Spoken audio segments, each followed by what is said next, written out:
bersama dengan HR Audio Profesional. Kalau yang saat ini album luar biasa milik Maestro Campur Sari Indonesia, ada Abang Didi Kempot. Untuk Bapak Ibu sekalian para pecinta Campur Sari yang mengatasnamakan sobat-sobat Ambyar,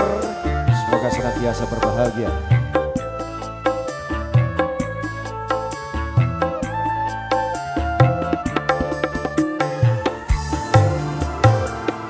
Apa wis ora kelingan sumpah janji mumung marang aku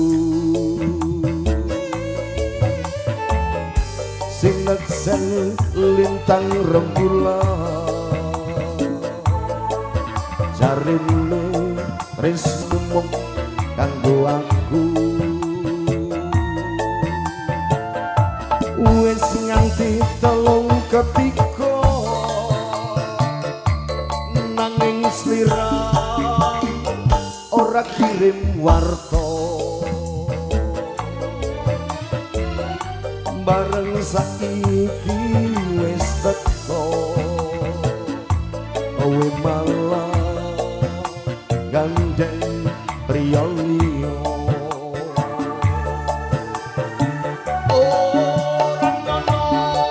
ora ngira kowe mega dalining asmara tresnaku kang tulus suci ramo jaga malah koplenjani apa pancen wis nasibku kudu pisah karo seliramu nadyan apa jroning ati nanging aku ora bisa nguncati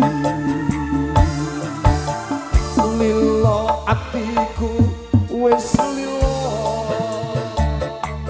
nadyan batin ku keloro-loro nanging aku ragu mergo atiku wis kadung tresno Campur Sari Indonesia Yang di edisi malam hari ini sengaja dikemas melalui Tataran Musik bersama satu label yang dibawa oleh Abang Rasim, datang untuk Anda di kawasan Talun Zoso,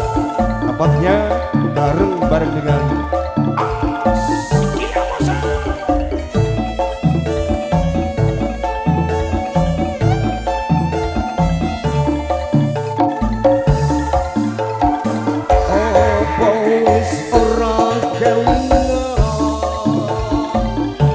sumpah janji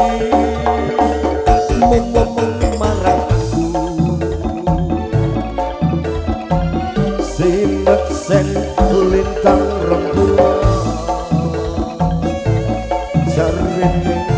tresno mumung kanggo Pak Guru wis nganti telung ketika nanging slira ora kirim warta bareng saiki wis teko kowe malah gandeng priya liya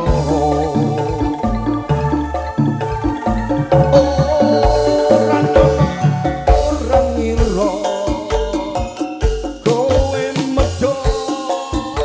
dalining asmara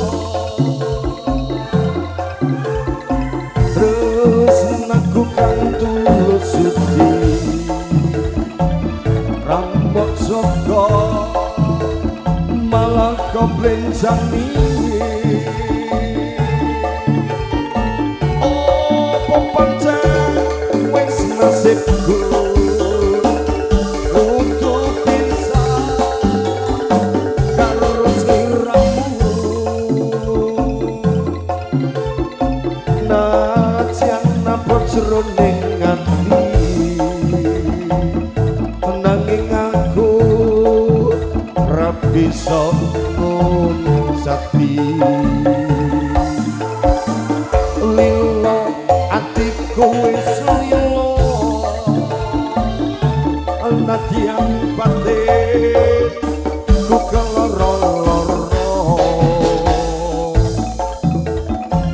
nanging aku ragu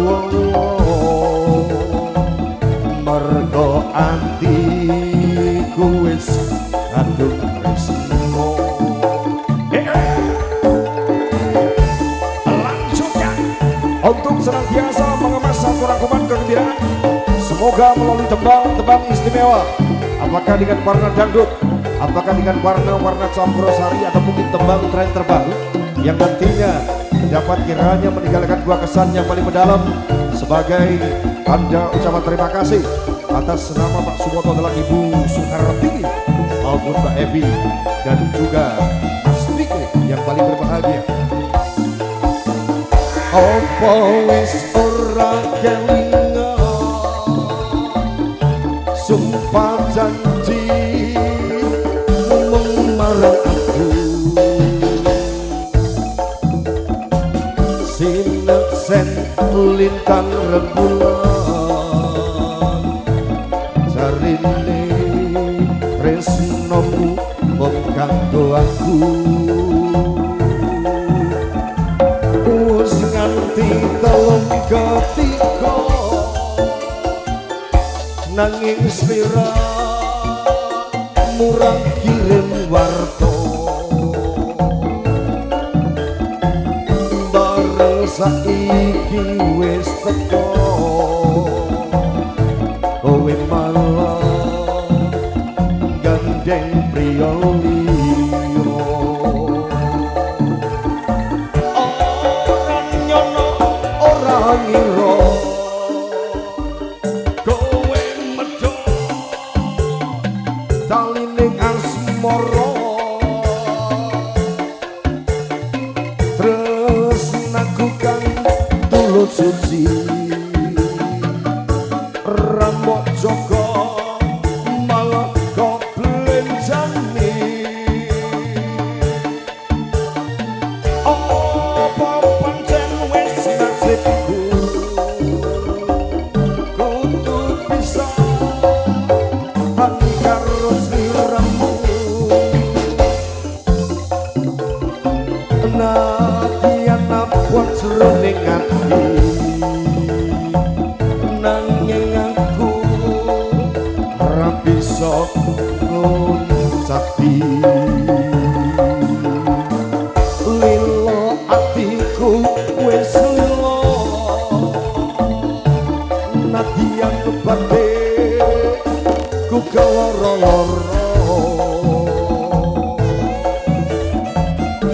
nanging aku ragu mergo ati ku wis kadung tresno.